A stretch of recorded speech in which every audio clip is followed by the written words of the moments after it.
Good afternoon, everyone, and thank you for joining us all here today. My name is Assistant Special Agent in Charge Jeremy Brown. I'm with the United States Secret Service, and I'm the Asia Pacific Economic Cooperation Leaders Summit Coordinator. The U.S. Secret Service and the federal, state, and local partners joining me here today have been preparing for the APEC Leaders Summit, which was designated a national special security event. This event will take place here in San Francisco from November 15th to 18th. The APEC Leaders Summit is a part of the larger APEC Leaders Week, and it was designated a national special security event. We refer to that as an NSSE due to its size, significance, and anticipated attendance. This will be the United States Secret Service 75th National Special Security event. This designation, the NSSE designation, is given to ensure the full weight, leverage, talent, and resources of the federal government and our state and local partners to this event and other events like this. When an event is designated an NSSE, the U.S. Secret Service assumes its mandated role as the lead agency for the design and implementation of the operational security plan. However, the success of these events cannot be obtained by any one agency alone. And I can say that it has truly been a collaborative effort between the U.S. Secret Service, the San Francisco Police Department, the California Highway Patrol, the Federal Bureau of Investigation, the Federal Emergency Management Agency, the U.S. Coast Guard, San Francisco Fire Department, and many other federal, state, and local partners to design this security plan. During the last several months, and in fact today, this collaborative team has conducted numerous training exercises, one of which we finished this morning, which was a senior leader tabletop exercise to prepare for this event. This ensures that each agency is properly prepared for this event of this magnitude. The number one priority for the United States Secret Service, as well as everyone standing here today, is the safety of the world leaders, the attendees coming to the APEC Summit, but as well as the general public here in San Francisco while the APEC Summit is here in San Francisco. Because of the nature of this NSSE designation, an impact to the normal daily lives of San Francisco residents and visitors is unavoidable. However, the team here has taken extraordinary measures to minimize that impact wherever possible, while maintaining our obligation to the safety of the attendees of the APEC Summit, as well as the general public. The public will experience increased traffic on both roads and walkways in and around the APEC venues. Vehicular public transportation and pedestrian impact should be expected in the downtown area around the Moscone Center, around the San Francisco waterfront, as well as the Nob Hill neighborhood. Residences and businesses generally will have access to their normal residence and their normal businesses. However, they may undergo a security screening and some mild inconvenience to traverse these areas. Specific road closures and pedestrian and vehicular access information have been provided in a map, just like the one displayed behind me here, that can be accessed online. It will also be made available to various mapping software that people are familiar with here in San Francisco that they have on their personal smartphones and other devices. The Secret Service will establish a remote delivery and commercial vehicle screening site at Pier 27. This will allow for all delivery vehicles going into the restricted zones to be screened, and then they will be given specific instructions once they are screened. Their vehicle will be sealed, and they can access the perimeter under certain conditions and under certain specific time parameters. Delivery should occur in general between 10 p.m. and 7 a.m. There will also be temporary flight restrictions in and around San Francisco during the APEC Leaders Summit. This will impact commercial and private air traffic, as well as drone operators. The Federal Aviation Administration will publish this and notice to all airmen for all affected air traffic, again, to include drones. There will also be restrictions in place for commercial and private maritime traffic around the waterfront area. those restrictions will be communicated directly by the U.S. Coast Guard and noticed to mariners. The Summit Security Plan is part of the Secret Service's Zero No-Fail Protective Mission, and it's also a part of each and every state, federal, and local agency that's participated in this security plan.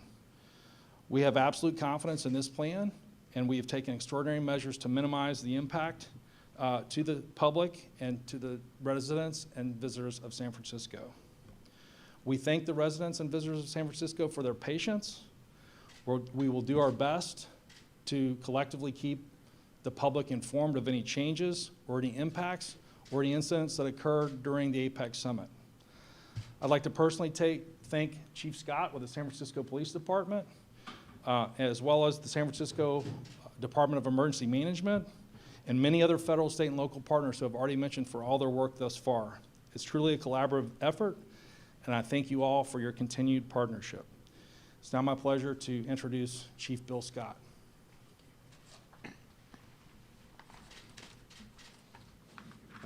Thank you, Special Agent Brown.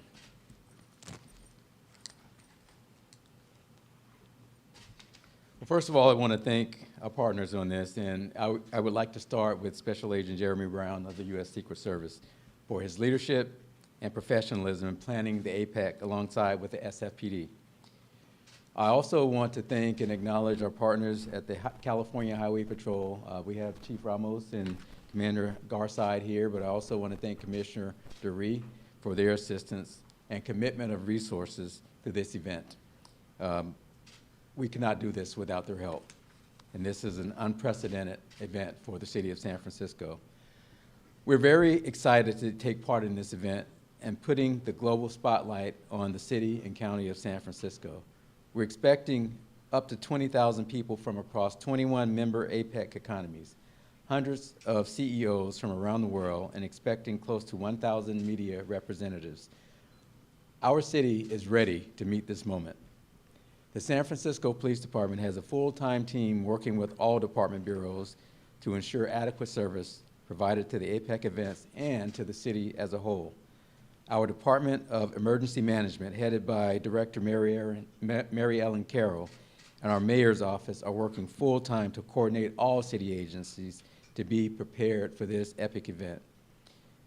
The San Francisco Police Department is also partnering with federal, state, and local agencies to support the U.S. Secret Service, their security mission. SFPD is working to ensure First Amendment activity is properly facilitated and remains peaceful. And let me just be very, very clear. Any acts of violence against any members of the public or against law enforcement will not be tolerated. This department has a lot of experience in handling large-scale security events. Yearly, we have the Pride event, the 2018 Global Climate Action Summit, Super Bowl of 2015, and victory parades for the Golden State Warriors and the San Francisco Giants. We have experience of this, but so do all of our partners. That experience will make us successful with this year's APEC event. Now, I want to talk a little bit about our staffing. The San Francisco Police Department is staffed up and prepared to make sure that this event is safe for everyone. We're working with our Department of Emergency Management, and we will have a joint information center to respond to inquiries and get information out in real time. We do not anticipate APEC will impact city services like EMS or 911. Emergency responders will be available everywhere in the city. Several hundred SFPD officers are dedicated to normal operations, including calls for service and emergency response across the city. And we have planned to maintain adequate service for the greater city in our 10 district stations outside of the APEC conference boundaries in order to handle our routine normal calls for service and provide the public safety needs of this city.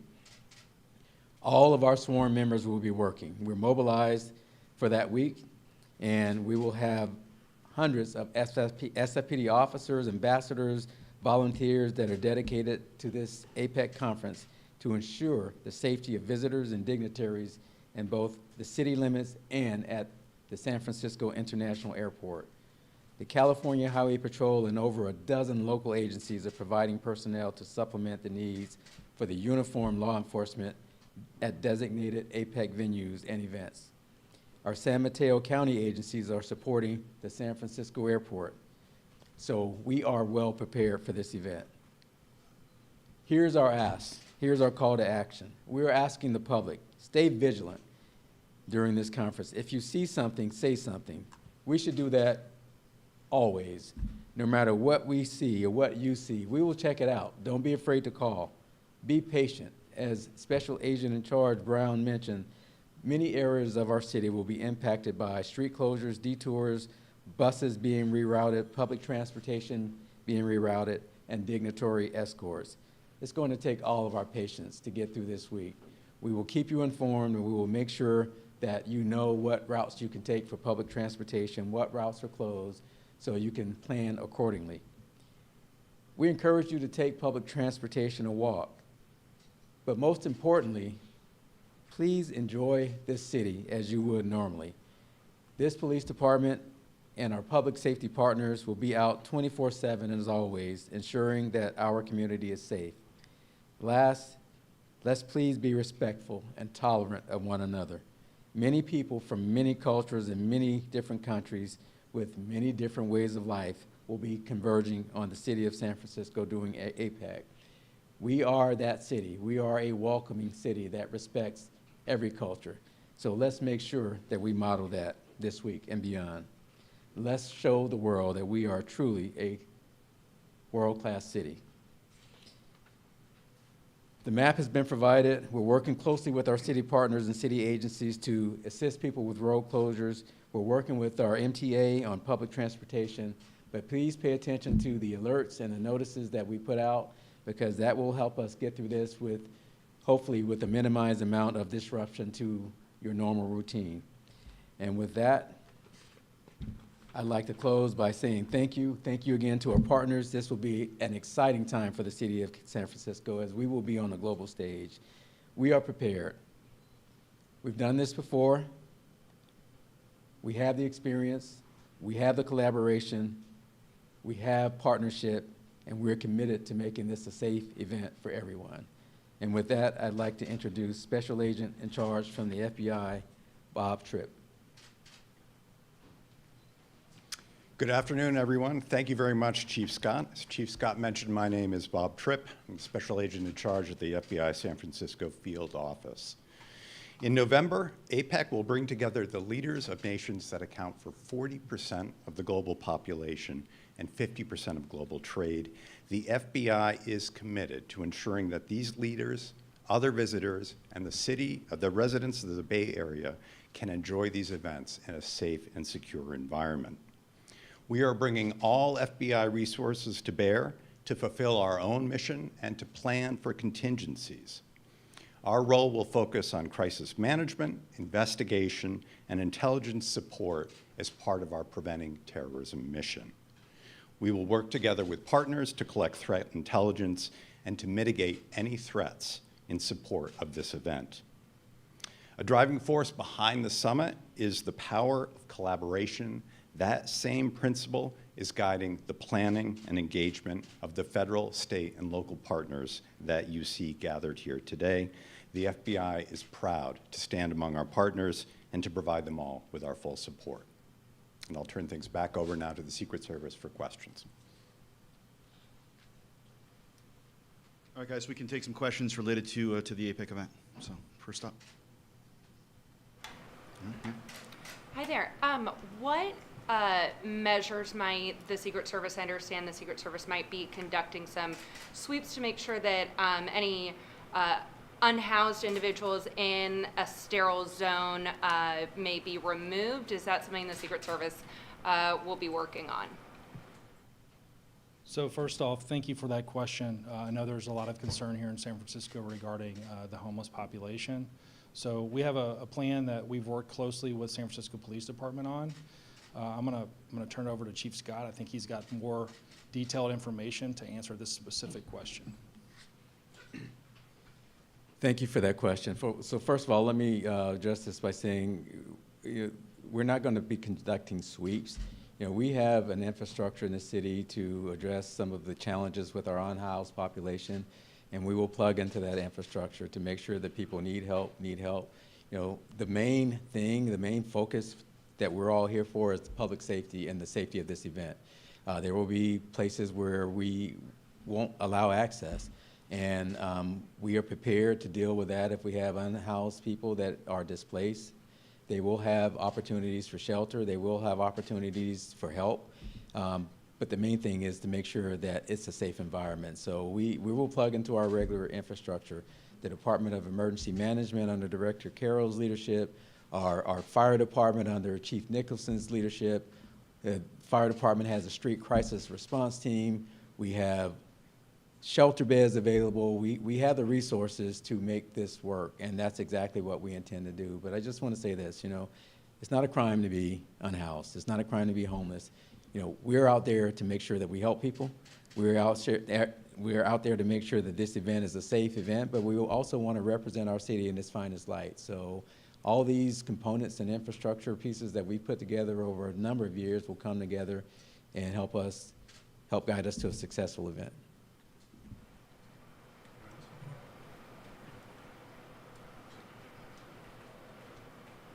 No, is that it? Yep. Excuse me, Nope. but Oh, go ahead.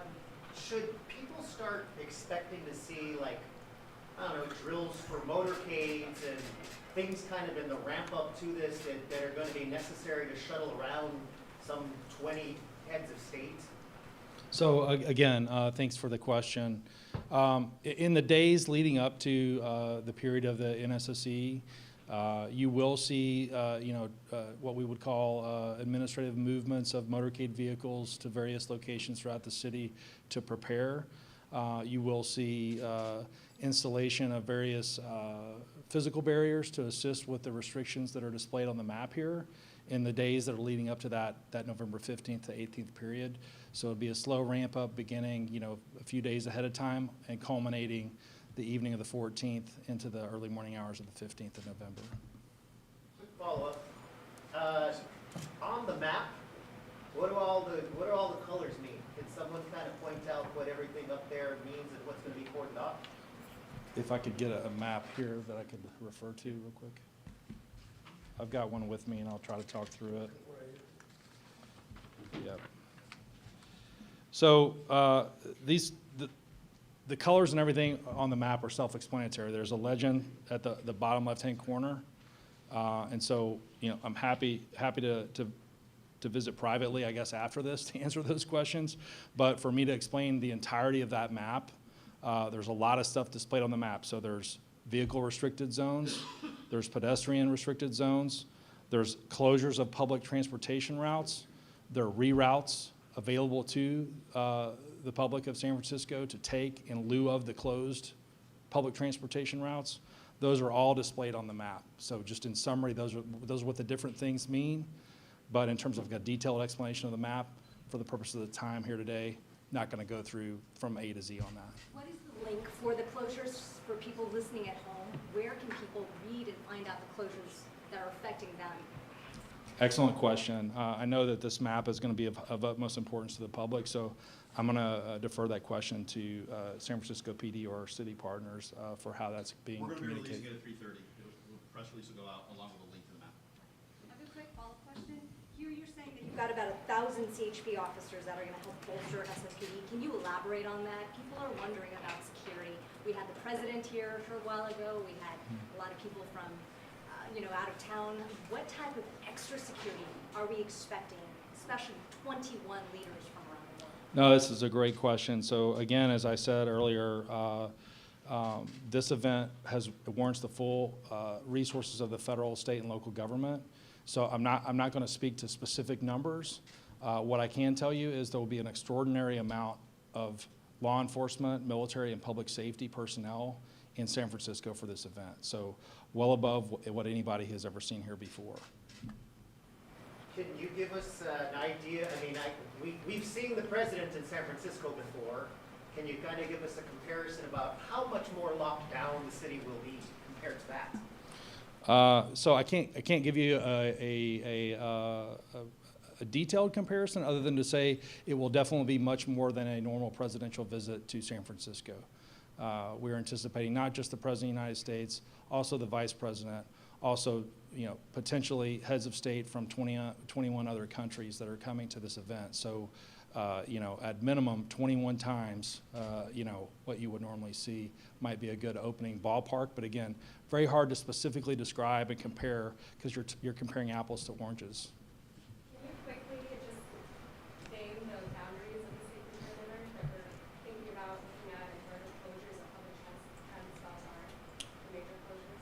Yeah, that's a great question. So the major closures around Moscone will be from 2nd Street to 5th Street. Those streets will be open, but beyond those points, the streets will be closed inside that boundary. And then from Market Street to Harrison Street. Again, both those streets being open, but anything beyond that boundary would be closed to vehicular traffic. And then public transit access, obviously in that area, the central subway station stops and other stops. Right, so I'm going to defer to the city of San Francisco on the public transportation questions because they're the experts on that. Good afternoon. My name is Jeffrey Tumlin, and I'm the Executive Director of the San Francisco Municipal Transportation Agency. We are very grateful how closely the Secret Service has worked with us in order to minimize negative impacts to the transit system, and particularly to center neighborhoods like Chinatown, Union Square, south of Market, and the whole southeast quadrant of San Francisco. That said, for security reasons, the Yerba Buena station and 4th and Brandon stations of the Central Subway will need to be closed for the duration of the event. We're grateful, however, that we're able to reroute trains. So the T3rd trains, instead of going into the Central Subway, will simply follow their old route into the Market Street Subway. And very importantly, we'll be able to run high-frequency shuttle trains between Union Square, Market Street Station, and Chinatown. This is very important for us to make sure we maintain strong connectivity to Chinatown. BART, Caltrain will be fully operational, unaffected. Samtrans and Golden Gate will experience very minor reroutes. So please, if you're coming to San Francisco that week, please do take public transit. Very importantly, we will be publishing very detailed traffic, walking, biking, and especially transit updates onto our website later this afternoon, and we'll continue to update that as we get more information. So please go to sfmta.com/APEC. That's sfmta.com/APEC, where you can not only find information, but also sign up for regular alerts and updates.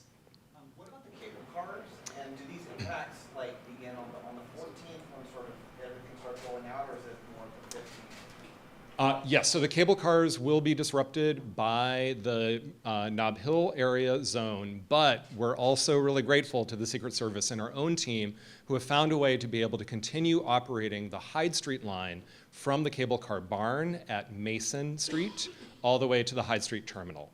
So that will keep running. The rest of the line will need to be replaced by bus connectivity.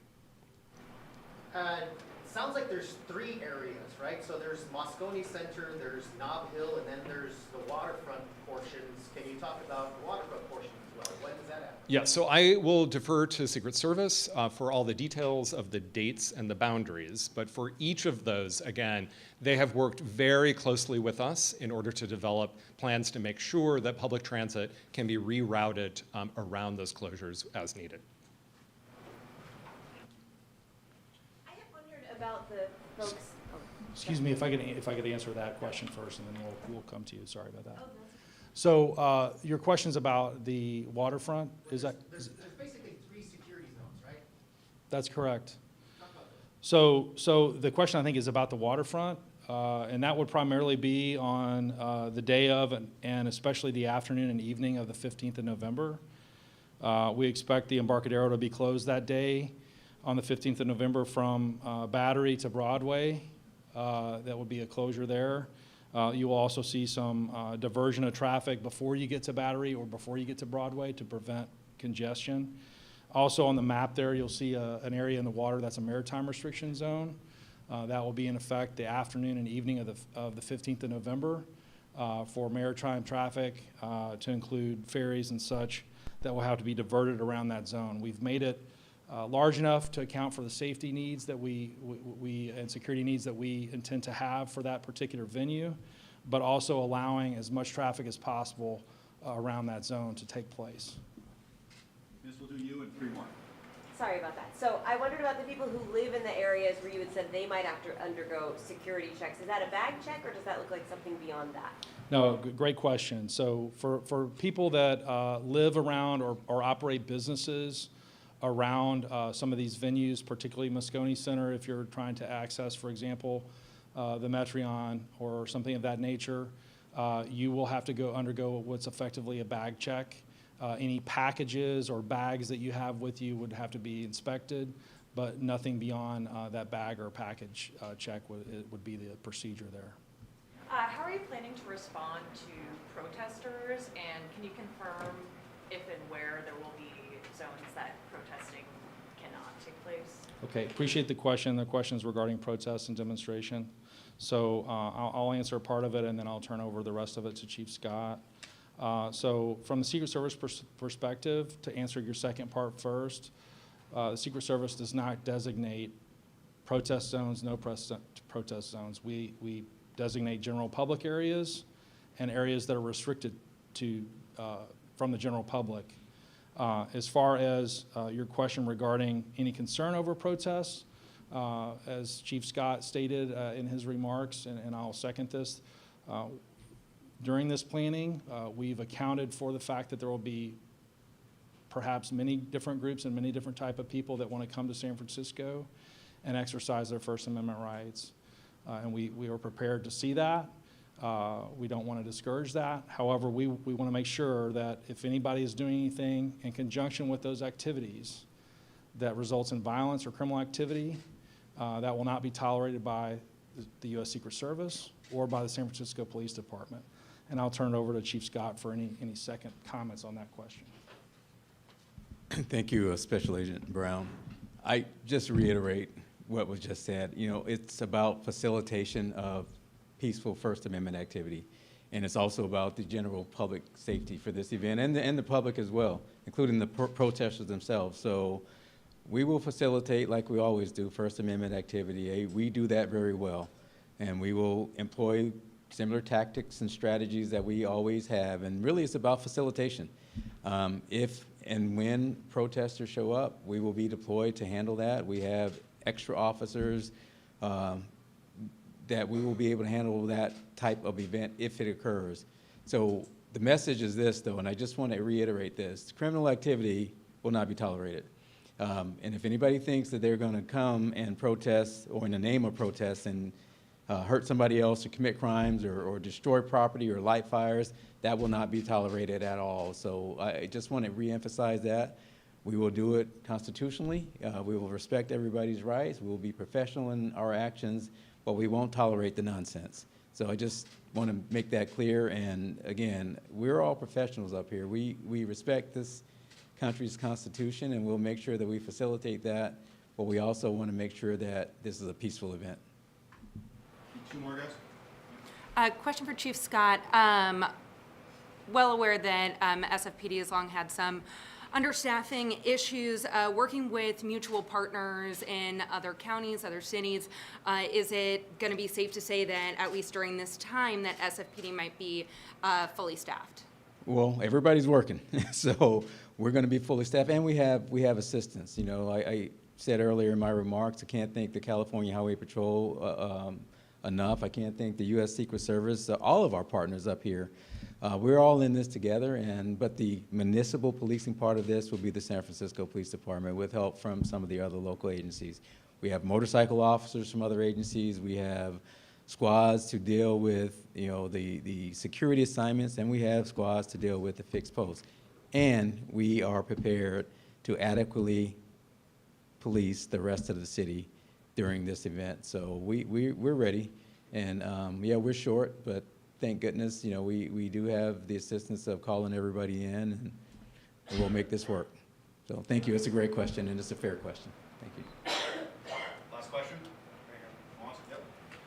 So for businesses that are operating in some of these security zones, Is there going to be any impact to their hours? And also, is there, in cases where there's certain kinds of inconveniences because of, dignitaries and visiting and whatnot, is there going to be any compensation for some of the inconveniences or security to them?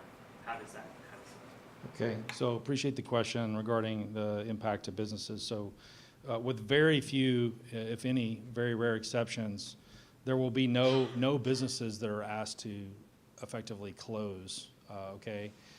There will be impacts, right? So we've already discussed that people that are patrons of these businesses may need to undergo some screening if they wish to do business with these places, or perhaps the business workers or owners. There will also be impacts during, motorcade movements. There's going to be restriction of traffic and restriction of pedestrian traffic during certain key times. And so there will be impacts, but we're not anticipating any full closures of any, private businesses here in San Francisco as a result of this. And so because of that, we're not anticipating any need to compensate any business owners due to these impacts. It's something that, as part of this national special security event and the fact that it's here in the city of San Francisco and being hosted by the city, that is anticipated that these types of impacts will occur. And I'll turn it over to the city for any further comment on that. But that's effectively comes with the territory with these types of events.